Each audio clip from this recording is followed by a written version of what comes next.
Olá, bem-vindos ao Sobreviver novamente, dando sequência ao nosso Setembro Amarelo Virtual do Sobreviver. Esse ano, mais do que nunca, por causa da pandemia, a gente não podia deixar de fazer esse evento e trazer profissionais aí para que a gente possa debater um assunto tão importante e que cada vez mais cresce as atenções sobre ele. E hoje o nosso convidado muito especial é um psiquiatra, Dr. Eduardo. Primeiro, eu gostaria muito de agradecer ele por ter aceitado o nosso convite e se disponibilizar para estar aqui hoje para falar um pouquinho com a gente. Eduardo, seja bem-vindo ao Sobreviver e, por favor, fique à vontade para se apresentar. Olá. Primeiro, na verdade, eu agradeço demais, imensamente, esse convite da Carol de poder participar. Eu sou o Edu, sou psiquiatra, sou psicogeriatra, sou psiquiatra pelo Hospital de Base do Distrito Federal, formação em psiquiatria em Brasília. Vim para São Paulo para fazer minha formação em psicogeriatria e fiz psicogeriatria lá no Instituto de Psiquiatria do Hospital de Base, no Instituto de Psiquiatria na USP, onde eu continuo colaborando, faço parte do grupo do PROTER, que é o Programa Terceira Idade, lá do IPQ. É um grupo voltado para assistência, ensino e promoção de saúde na terceira idade. Lá eu participo de um ambulatório de atendimento a idosos, pessoas com transtornos cognitivos, e faço também um grupo de apoio a familiares de pessoas vivendo com quadros de demência, Alzheimer e outros tipos de demência. Sou também do AME Psiquiatria, que é um ambulatório de psiquiatria daqui de São Paulo. Tenho minha prática privada aí também de psiquiatria. E hoje vamos falar um pouquinho sobre um tema que é muito importante, um tema que não é tão falado, na verdade, né? A gente tem as campanhas de Setembro Amarelo, de prevenção ao suicídio, cada vez mais fortes, o que é ótimo, o que é muito, muito positivo, né? Isso vem tomando uma proporção cada vez maior nos últimos anos, e a gente fica muito feliz com isso. Mas a gente percebe, e aí eu sempre preciso puxar a sardinha para a minha galera, que é a galera da terceira idade, que acabou ficando um pouquinho esquecida, né, nessas campanhas. E a gente tem alguns dados um pouquinho alarmantes que a gente vai comentar aí nesses próximos minutos, nessa nossa conversa, de por que eu fico tão preocupado, né, com isso de, às vezes, as nossas campanhas, ou não se falar muito sobre essa questão, que é o suicídio na terceira idade, né? Exatamente. Então, hoje a gente trouxe o Edu aqui para bater um papo com ele, como ele tem essa formação em psicogeronto, psigeronto, como é que é a sua formação? Psicogeriatria. Seria a psiquiatria mesmo voltada para os aspectos mais próprios da terceira idade. O Edu foi seguindo aí esse caminho dentro da terceira idade, então a gente convidou ele para falar um pouquinho desse público que, apesar de estar à margem aí de todas as questões sociais, inclusive na temática do suicídio, é um público que tem as estatísticas mais gritantes, né? Então a gente precisa destacar que a gente tem que falar de suicídio na terceira idade, a gente tem que falar de saúde mental na terceira idade, e eu queria saber do Edu o que ele acha nesse momento do panorama atual do suicídio aí na terceira idade, Edu. Uhum.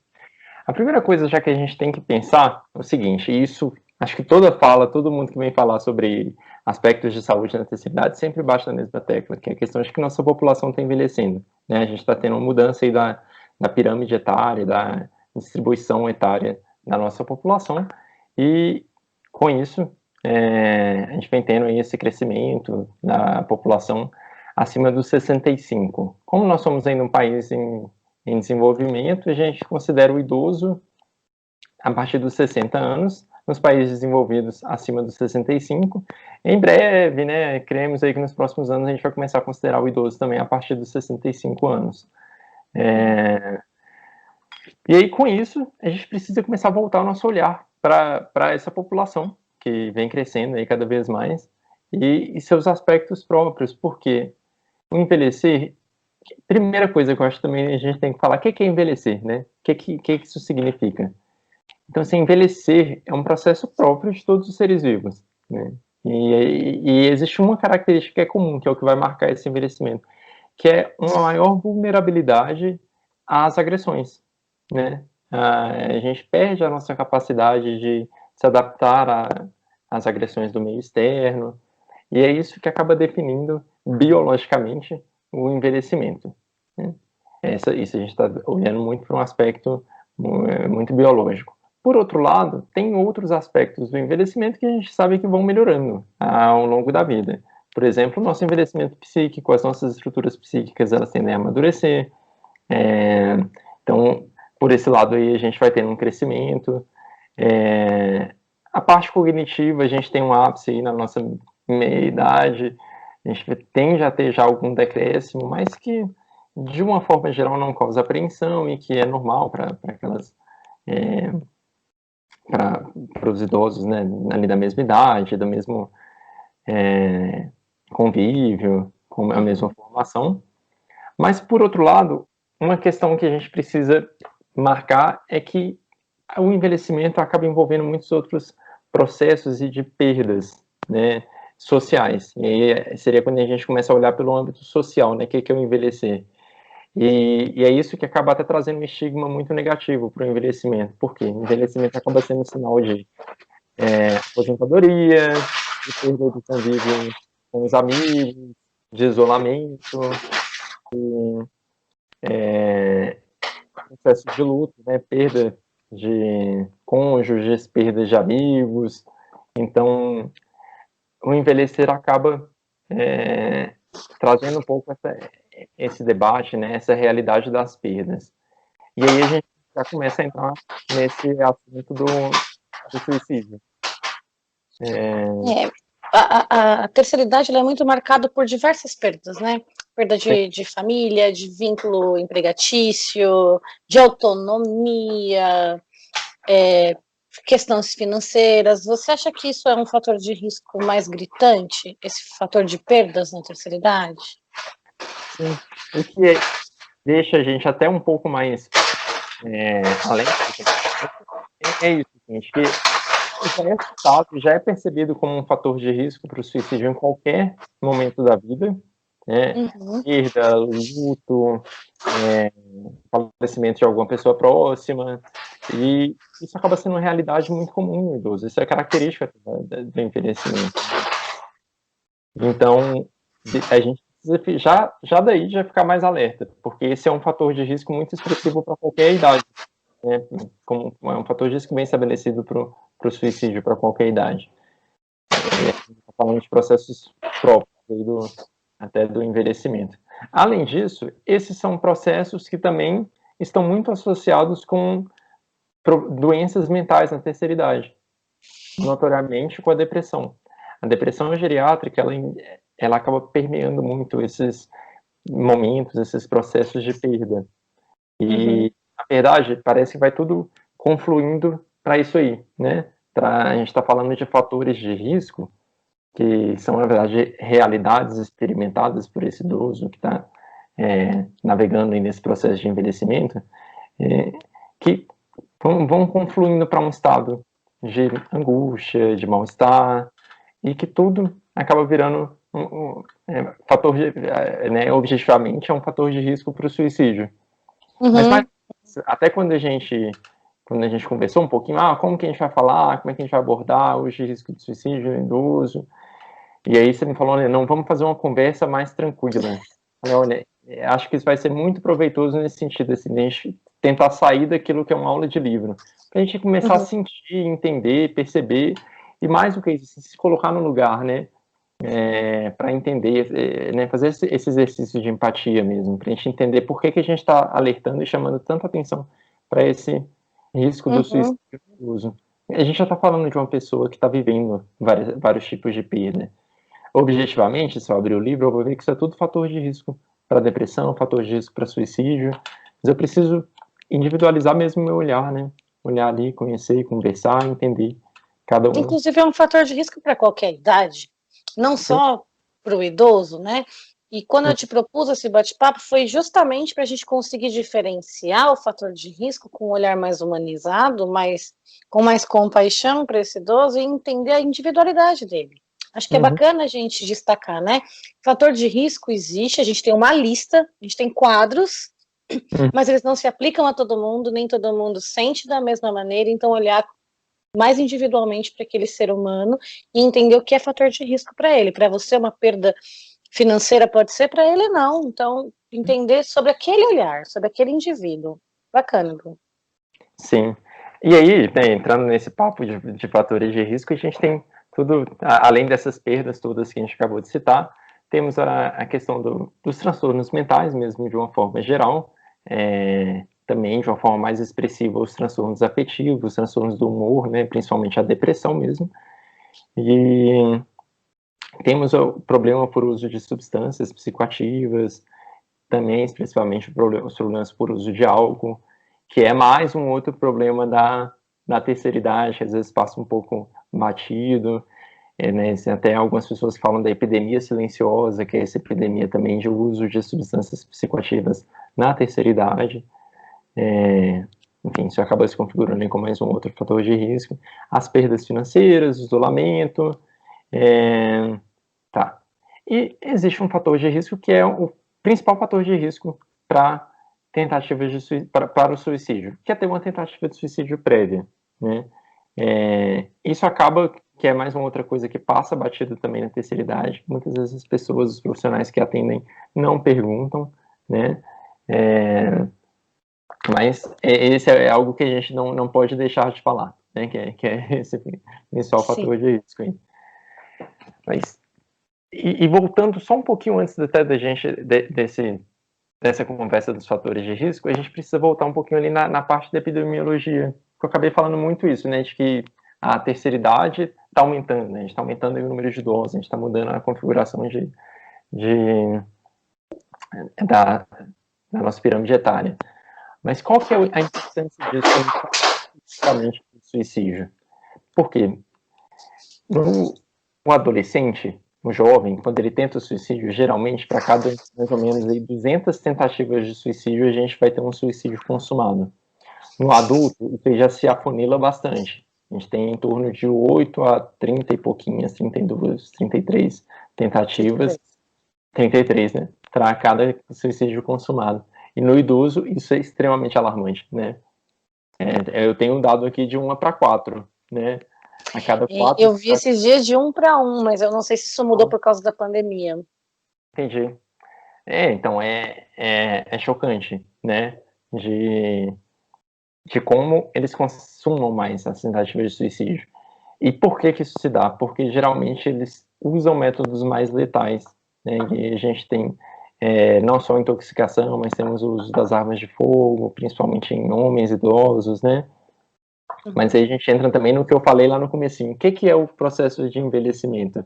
Essa perda dessas nossas capacidades homeostáticas de adaptação, de conseguir se adaptar à injúria, né, à agressão. E é só a gente pensar, por exemplo, uma criança que quebra uma perna, né? Às vezes um super baque, uma super lesão, e ainda assim não consegue não fazem aquelas fraturas incompletas, fraturas em galho verde, às vezes não quebra direito, ou mesmo se quebra, dali um mês já está a criança pulando de novo, o osso já está novo. Idoso a gente sabe que, meu Deus, pelo amor de Deus, não deixa quebrar esse fêmur, não deixa quebrar esse quadril, porque senão é desastroso. Então é isso. Aí a gente consegue entender por que também que o idoso consuma mais as suas tentativas de suicídio, porque ele é mais vulnerável, ele é mais frágil, né? Então, além de ele escolher métodos mais assertivos, né, digamos assim, ele é mais vulnerável para esses métodos. E ainda temos mais um outro dado aí, quando a gente volta aí nesse papo de epidemiologia, de que a chance dele voltar a tentar dentro de um período de mais ou menos 4 a 5 meses é muito alta. Então, ele, na verdade, esse período aí que ele volta a tentar é basicamente o período dele se recuperar, né, dessa tentativa prévia de suicídio. Então, isso é muito, muito grave, assim. E aí, agora, acho que a gente já pode começar até a falar um pouco da prática, né? Porque é uma janela bem importante de quem é profissional da saúde e lida com esse público, de se atentar à melhora, né? Sim. A melhora clínica. Agora ele melhorou, ele vai mudar de ideia, ele não vai mais fazer isso, ele se arrependeu, ele aprendeu com isso. Essa janela é um fator de risco também muito importante, que é a melhora repentina e principalmente se ele parar de verbalizar isso, né? Se atentem profissionais. Mas trazendo de novo, então, os fatores de risco, eu queria sair um pouquinho da clínica. nossos seguidores aí, quem está assistindo o vídeo, podem ser pessoas que têm em casa um senhorzinho, um idosinho, ou que conhece um idosinho que mora sozinho, tal. Como que a gente pode aplicar esses fatores de risco para essas pessoas que convivem com a população idosa?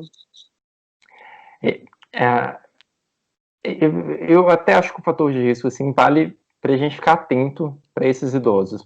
Por exemplo, esse idoso que está passando por um processo de luto, o idoso que mora sozinho. E assim, eu ainda não vou falar nada da pandemia, porque a gente ainda vai. Isso vai ser uma próxima. Né, porque na hora que a gente abrir o capítulo aí da pandemia, a gente entra nesse Tá. assunto. Mas o idoso que está sozinho, que está mais isolado,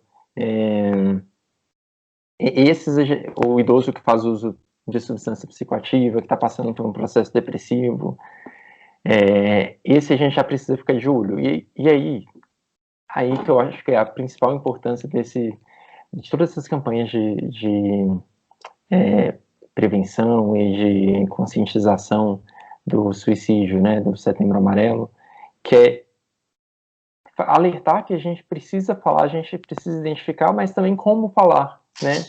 Que a gente precisa conversar com essas pessoas e a gente pode perguntar, né? Desde que a gente tenha esse respeito, essa empatia pela outra pessoa, a gente consegue falar, a gente consegue perguntar, né? E isso é uma questão que é grave, né? A gente enquanto profissional da área da saúde mental, a gente já vê que muitas vezes os nossos colegas da área da saúde mental, por vezes, já ficam receosos de abordar esses tipos de tema com os pacientes.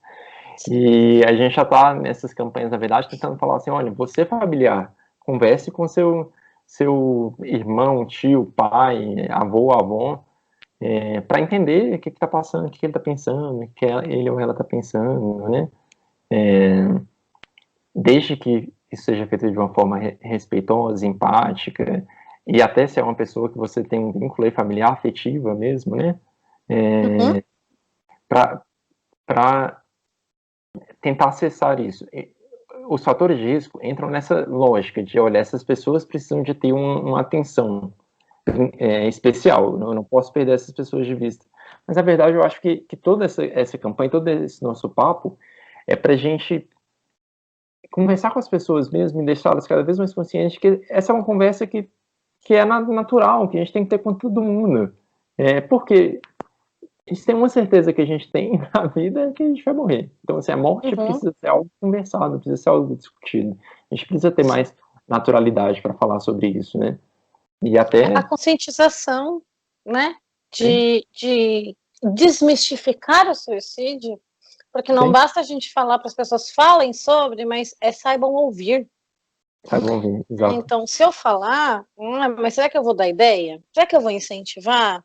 Como Uhum, você colocou, eu acho que é importante, você pode falar sobre qualquer coisa com qualquer pessoa, desde que você saiba como uhum, abordar o assunto, cuidado que você vai ter com aquela pessoa que está recebendo a sua proposta. uhum, Mas esse já é um caminho de prevenção, né?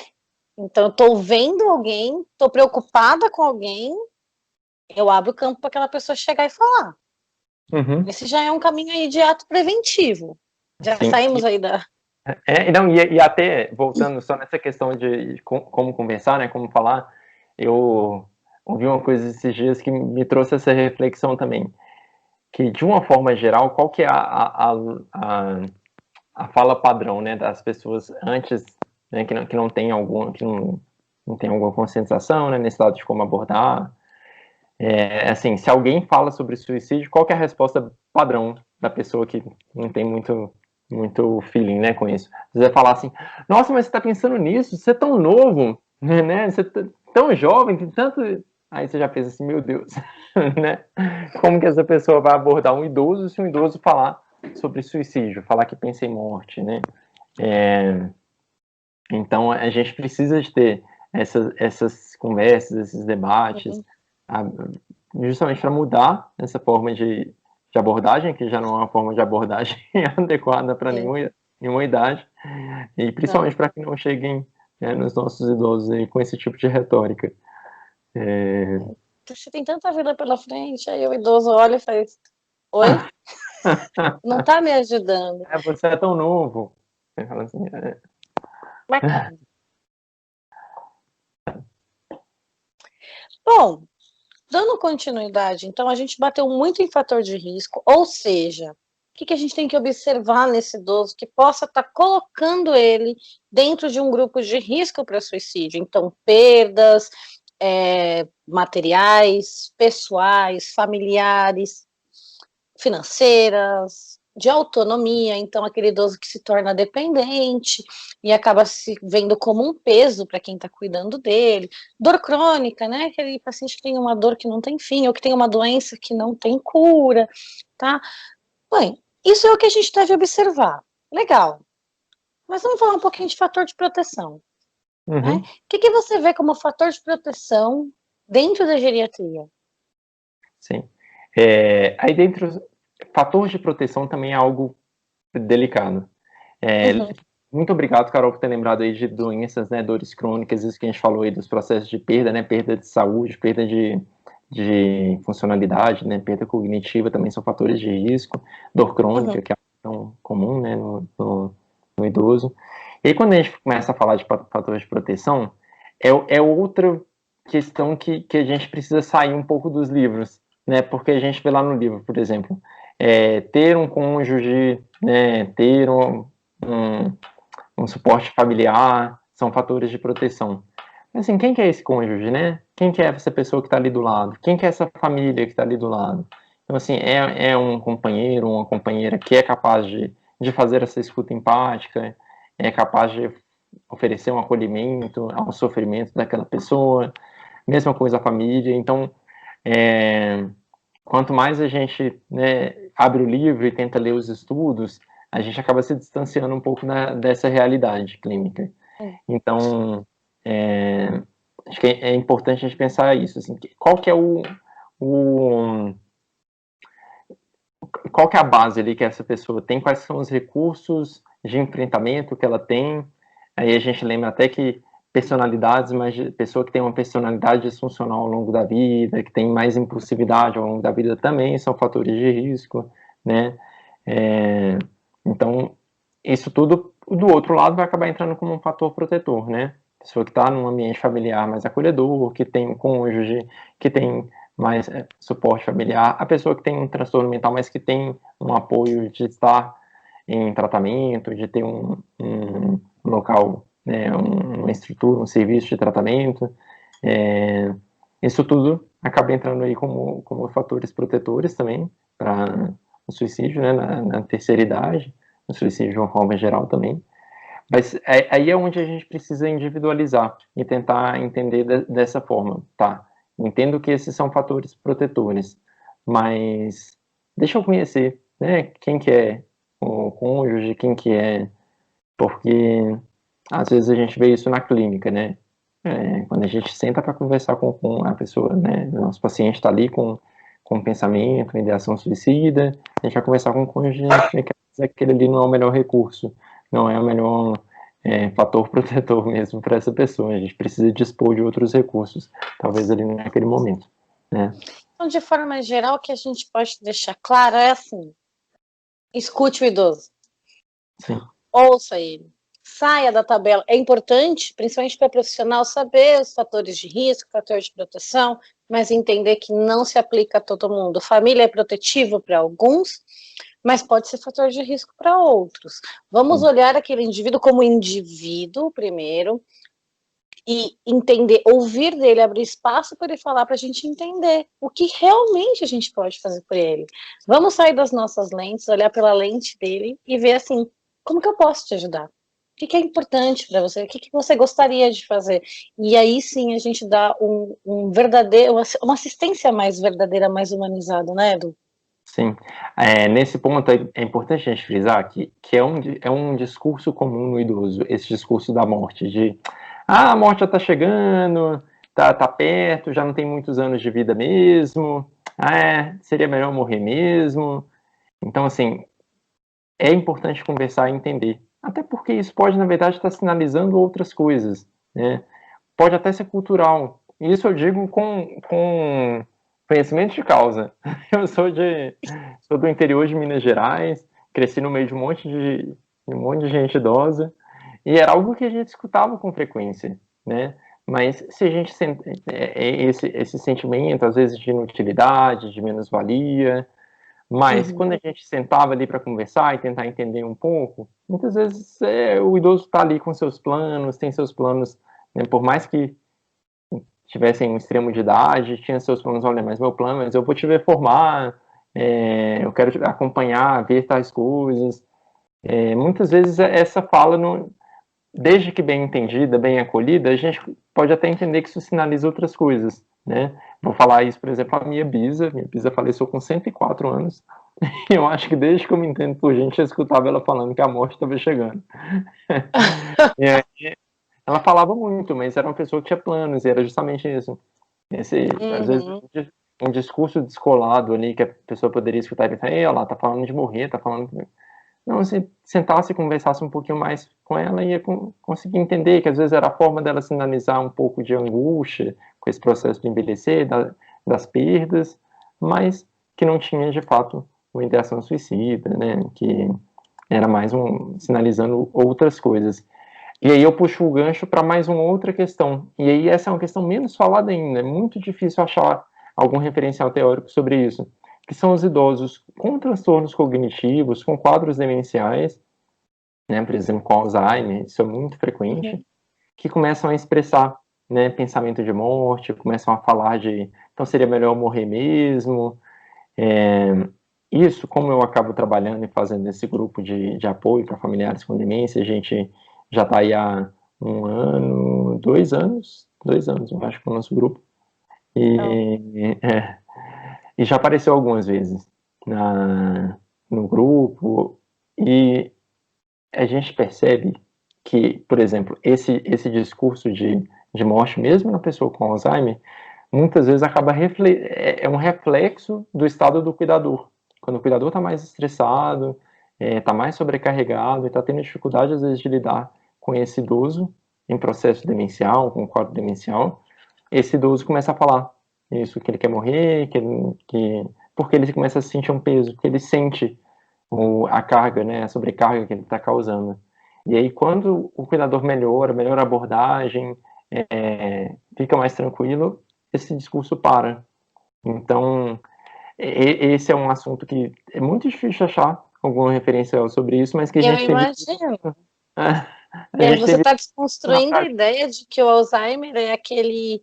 Ele vai esquecer totalmente tudo. Então, se ele está falando de morte agora, relaxa. Daqui a pouco ele esquece. Deixa que Fica passa. tranquilo.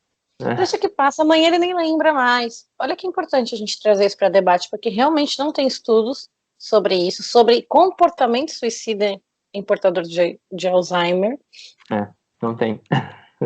Não tem, então é importante a gente trazer isso também para mostrar para as pessoas que todo e qualquer discurso de morte, de pensamento de morte, desesperançoso, esse discurso da pessoa que não vê futuro, que não tem planejamento, que acha que não tem mais nada para fazer aqui, deve ser tido como um alerta para a gente, não só profissional da saúde, mas para enquanto pessoas, né? É um alerta, assim, que a gente deve levar em consideração. O que mais você pode compartilhar com a gente aí da sua experiência, que pouco a gente tem ainda comprovado? A geriatria, como ela está se alongando, como você mesmo disse, ela está tendo mais margem para trazer mais assuntos para debate que não são trazidos, e cada vez vem mais demanda desse público, nesse prolongamento aí de expectativas de vida. O que mais você pode contribuir aqui com a gente, da sua experiência?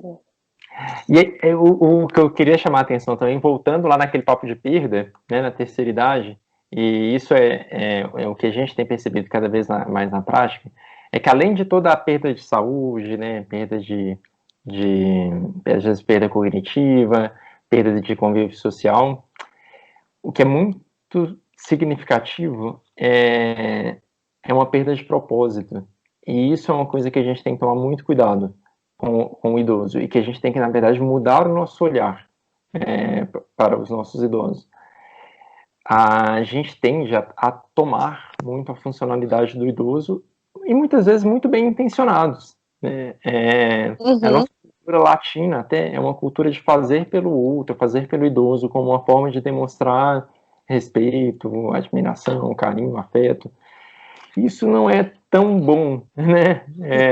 A gente sabe que a intenção é nobre, mas a partir do momento que a gente começa a tirar aquilo que o idoso faz, que ele gosta de fazer, muito na verdade, não, deixa eu poupar ele, não vou colocar, né, minha mãe, meu avô para limpar a casa, né, não vou colocar para fazer comida mais, deixa ele sentadinho ali assistindo televisão. Com isso, você começa a tirar o propósito desse idoso, né? Isso é uma coisa também que eu não achei tanto falando nos livros de uma forma geral, mas que faz muito sentido e que eu acabo vendo nesse meu contexto. Muito de idosos com perda funcional, com perda cognitiva, e que aí começam a ter uma perda de propósito, que é um pouquinho diferente, né? Às vezes, por mais que a funcionalidade esteja restrita e diminuída, se aquele pouquinho de coisa que ele faz tem um propósito, isso dá sentido para a vida dele, né? É importante, sim. Bom, você já tem aí alguns artigos para publicar para a gente, tá? Já te convido a trabalhar um pouquinho mais do que você trabalha, que já é pouco, né? Mas eu acho importante a gente destacar do que você trouxe, a questão de a gente ver que o idoso talvez lavar a louça. Eu ouço muito discurso de vai na rua fazer o quê? Não precisa ir na feira, tem tudo em casa. Tá fazendo o quê na 25 de março? Eu vi idoso na 25 de março levar bronca de filho, de neto. Não precisa, eu vou. Então, isso também é importante a gente entender que aquela atividade, por mais simples ou desgastante que pareça pra gente, tem função para ele. Ajuda ele a se sentir pertencente à vida. Né? Ele está existindo quando ele vai até a rua, quando ele vai arrumar calçada, quando ele faz um café da tarde, prepara a mesa. É bacana a gente trazer isso também. E tudo isso é uma forma da gente ajudar a saúde mental dele também. O idoso em atividade mantém as faculdades dele em atividade. Isso ajuda também. Qual que é a sua opinião sobre a estrutura cognitiva? Quando a gente fala de restrição que a gente acaba fazendo do idoso, né? Se a gente pudesse colocar ele sentadinho com uma florzinha no cabelo, a gente deixaria ele no sofá. Mas qual que é a sua opinião sobre isso? Nesse ponto eu até dei uma lida pesquisando alguma coisa que tinha. Eu gosto muito dessa parte de cognição, né? Minha quedinha aí, até por isso eu gosto muito de trabalhar com isso, com idoso, com processos cognitivos, né? E na verdade o que se tem sobre suicídio, idoso e cognição é algo muito geral, assim, é algo que na verdade é uma intersecção da depressão mesmo, que é o transtorno mental mais frequente enquanto etiologia ou fator de risco para tentativa de suicídio. A depressão causa também muita piora cognitiva, né, no idoso, afeta alguns domínios cognitivos, isso já é muito bem estabelecido. Mas o que é muito, muito importante e urgente até é a gente trazer mais essa conversa da funcionalidade do propósito, no sentido, na pegada, né, no sentido do propósito, para nossa realidade, a gente discutir, falar mais e mudar o nosso paradigma mesmo. Outra coisa, né, que é muito frequente, aquela coisa, eu tô lá levando, tenta estimular ela, comprei um monte de livros de colorir, ela não colore, ou ele não colore. Aí você olha assim, cara, essa pessoa nunca gostou de colorir na vida, por que agora ela vai ter que passar uma tarde colorindo um livro? Outra coisa que foi recente, hoje, por exemplo, estava conversando com uma filha de um paciente, e aí ela falando assim, né, meu Deus, já tem que falar da pandemia, com a questão da pandemia, tá ele lá, isolado com a esposa, e a esposa gosta muito de assistir novela, e aí ficam os dois sentados para assistir novela, ele senta lá também para fazer companhia para ela, e aí ela percebendo assim, ele tá mais esquecido porque ele não lembra o nome das pessoas da novela, fica perguntando o tempo inteiro o que tá acontecendo na novela. Aí eu perguntei assim, mas ele gosta de assistir novela? Aí ela, nunca gostou. Ele gosta de sair pra rua, gosta de conversar com as pessoas e tal. Assim, assim, né, óbvio que a gente não vai perder de vista aí essa parte cognitiva, a gente vai continuar acompanhando. Mas assim, não me preocuparia ou assustaria nesse momento com o fato de que ele está esquecendo uma coisa que ele provavelmente não está prestando muita atenção, ele está ali para fazer companhia, né?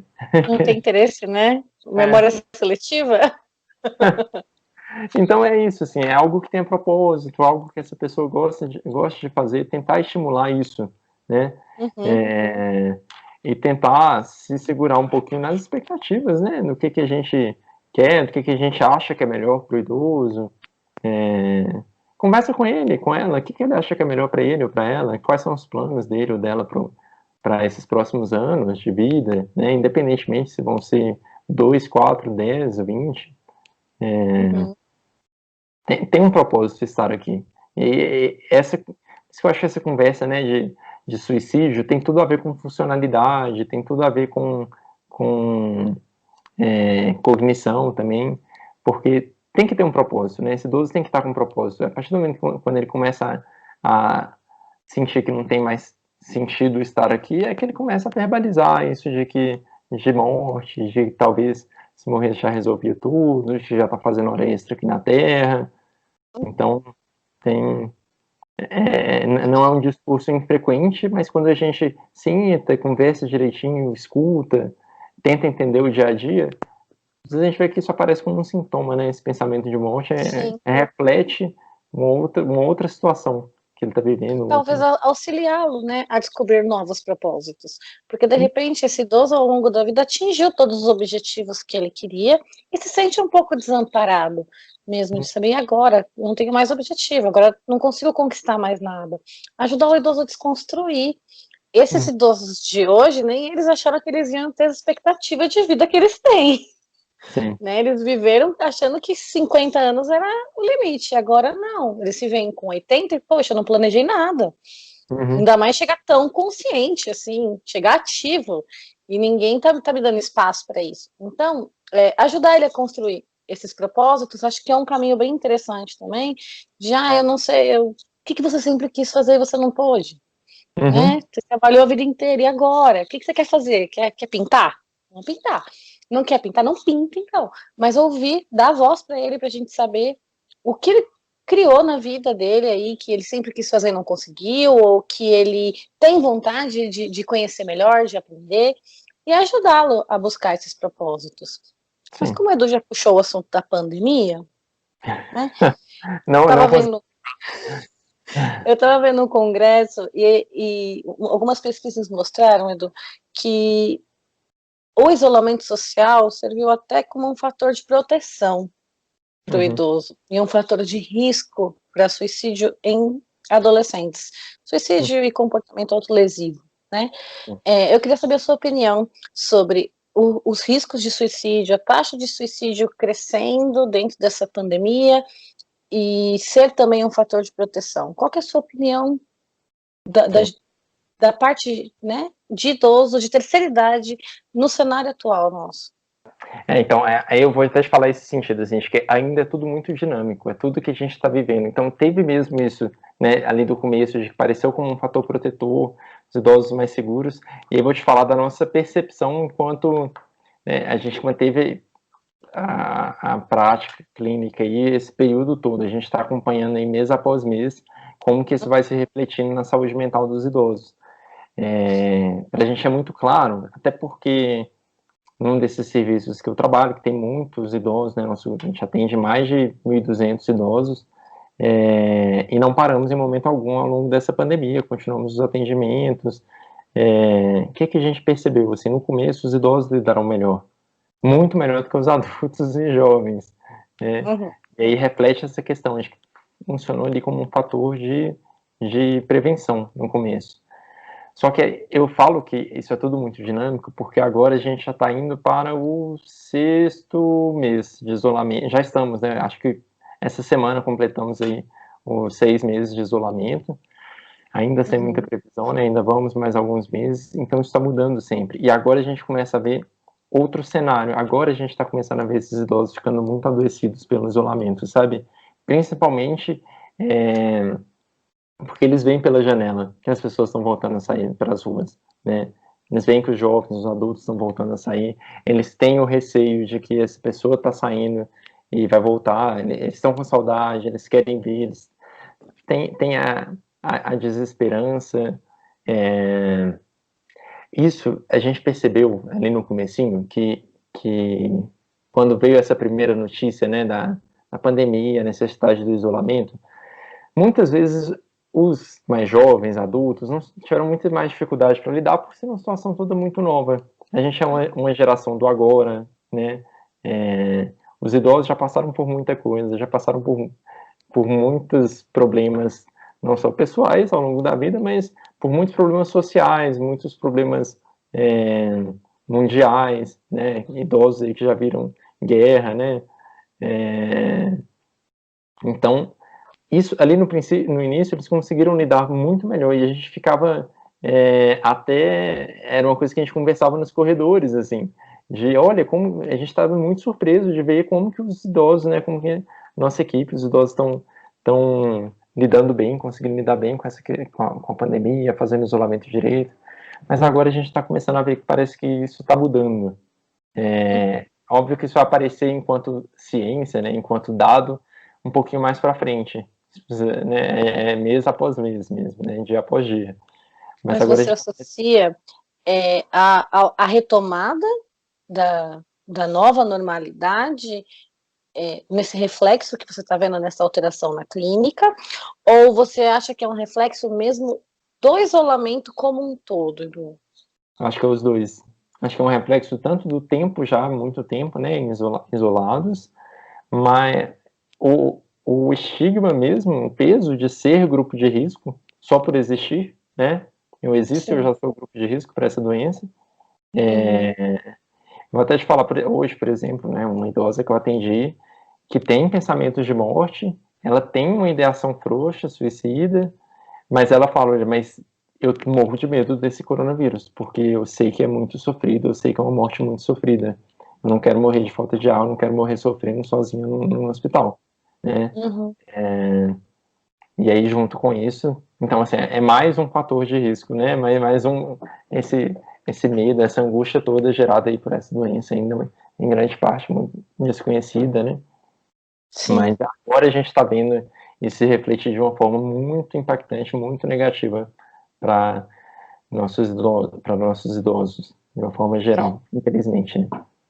Infelizmente, por ser ainda uma fase, uma área pouco ouvida, pouco assistida, sobra muito mais para a equipe de saúde lidar com os reflexos disso do que para a família olhar em volta e ver também o que está acontecendo com esse idoso dentro dessa pandemia, porque até parece confortável para a família, né? Pelo menos ele está trancado em casa, ele está seguro, Sim. né? É um grupo muito silenciado, infelizmente. Mas a gente traz então aqui para fechar esse bate-papo. Só um Vamos. segundinho, antes da gente fechar e ainda voltando ali, nossa, desculpa, Carol, Não, pode que eu falar. ainda acho que ainda tem mais uma outra situação que tem sido uma realidade também, tem, né, Por favor. esse grupo aí de pacientes que são os pacientes que sofreram as perdas, né, familiares ali pelo Covid. Né, a gente já sabe, que falamos, né, já desde o início, que o processo de luto é um fator de risco, a perda de um cônjuge, de um ente querido, e a gente, só que agora é uma situação toda muito nova, é uma situação que óbvio, ninguém está preparado. Uma coisa é aquela perda daquele idoso que já estava no processo, né, de adoecimento, já vinha de alguma forma, fazendo um preparo aí da família. E outra coisa é isso, assim, de repente aparece uma doença nova, se a pessoa tem a doença, precisa ficar isolado, né, no hospital, morre sozinho no hospital, não vai ter velório, porque não pode ter aglomeração, então o idoso não lhe é permitido fazer o ritual que lhe era esperado, né? Então, infelizmente, a gente tem também, né, lidado com essa nova realidade, que são aí os viúvos, as viúvas de pessoas que foram, né, faleceram pelo coronavírus. É uma situação muito atípica, é muito difícil. É, então, assim, é mais uma nova triste realidade. Potencializador, né? É, Ele potencializa, porque para o idoso, ele também gosta muito de rituais. E o sim, ritual de despedida do velório, ele ser privado disso, também é um complicador para ele. E acho que eu posso até complementar não só as perdas que eles tiveram por Covid durante esse isolamento, mas todo tipo de perda. Como você elabora um luto sem você poder entrar em contato com essa perda? E os lutos por que não são por Covid, nesses meses, parece que eles não são muito autorizados, né? Fulano morreu, é por Covid? Não. Então ok. É quase um status morrer por Covid agora. E aí ele lida com aquilo isolado, sem poder fazer o ritual, sem ter uma elaboração de luto saudável, né? Dentro do possível. É tudo muito, muito novo, é tudo muito triste, né? Quando a gente dá uma bad mesmo, quando a gente começa a refletir sobre essas questões, né? A própria questão de como acaba até sendo um pouco invalidado o sofrimento do idoso, que perdeu um outro idoso pelo Covid, porque era idoso, né? Aquele jovem, a pessoa, o adulto que morre pelo Covid, aquilo é uma tragédia, mas o idoso que morreu por Covid é mais um número, né? Isso é muito, muito triste, assim, perde essa individualidade, né, desse processo de luto, é muito, muito triste, uma situação muito triste que a gente tem vivido. No começo do isolamento mesmo, que eram mais idosos que morriam, existia muitas pessoas que não aderiram ao isolamento justamente por acreditar que isso era só para idoso, era doença do idoso. E como que o idoso lidava com isso em casa? Então eu tô aqui porque meu grupo está morrendo e eu olho e as pessoas continuam na rua, então ninguém se importa realmente com o meu cuidado, né? E não existe protocolo para a gente falar de pandemia. A gente está descobrindo dia a dia, na marra, ouvindo um, ouvindo outro, na clínica. Então vamos reforçar aqui a ideia de que a gente tem que se ouvir. A gente tem que ouvir o outro, a gente tem que sair da nossa casinha, né? Sair das nossas lentes, olhar pelo olhar do outro, para a gente saber que a gente afeta o outro e que a gente pode afetar no sentido positivo, de fazer algo por ele. É isso. Quer contribuir com mais alguma coisa? Que essa conversa nossa é pano para mais de manga. Mas, e até, qual que é a importância, né, da gente estar aqui falando tanto sobre suicídio, né, conscientização? Por quê? E aí agora a gente vai para uma parte até científica. Muito poucas intervenções, né, assim, medicamentosas ou terapias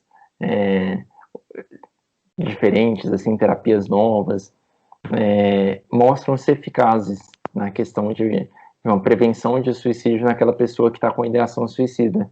O que mais se mostra eficaz é a pessoa ter um bom acolhimento, ter uma boa escuta, conseguir passar por uma escuta qualificada. E aí a gente sempre lembra aí do CVV, 188, né? Dos recursos de saúde mental disponíveis, buscar uma ajuda profissional quando perceber uma situação de risco, uma fala, né, de uma ideação de morte que eu conversei e aquilo me acendeu uma luzinha vermelha, né? Então, isso faz diferença. A pessoa ser acolhida, a pessoa ser ouvida, isso faz diferença. Isso vai diminuir a mortalidade, isso você vai ajudar a salvar a vida daquela pessoa. Esse é o caminho da prevenção. E quando a gente fala de terceira idade, acho que um importante caminho da prevenção talvez seja a gente desconstruir a associação da terceira idade, do envelhecimento, com a morte. Né? As pessoas têm medo de envelhecer antes de envelhecer. As pessoas têm medo de falar com o idoso porque não sabem o que falar com o idoso. Ele é um ser humano, gente, fala sobre tudo. A gente vai envelhecer também, a gente vai estar no lugar dele também, e vamos ver a naturalidade com que isso vai acontecendo. Mas se a gente tiver receio de envelhecer, receio de falar com o idoso, a gente também não vai conseguir contribuir para essa escuta, para esse acolhimento, né, para o caminho real da prevenção de suicídio em idosos. Edu, eu queria te agradecer muito, que se deixar a gente vai ficar aqui falando 2 horas, mas espero estar contigo em outros meses aí do Sobreviver. Você é super bem-vindo. Obrigada de novo pela sua disponibilidade, por todas as informações que você trouxe aqui pra gente hoje, e o Sobreviver está aqui à sua disposição para o que vocês precisarem. Obrigado, Carol.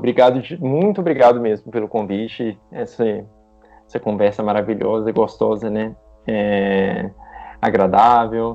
Apesar de a gente estar falando de um tema tão importante, grave, mas a gente conseguir falar disso com leveza e com naturalidade, porque é isso que a gente precisa passar para as pessoas. Assim, falem, né, sobre isso com respeito, com empatia, com responsabilidade, né, mas falem. Falem e escutem, aprendam a escutar. Obrigada e beijo grande para vocês. Até mais.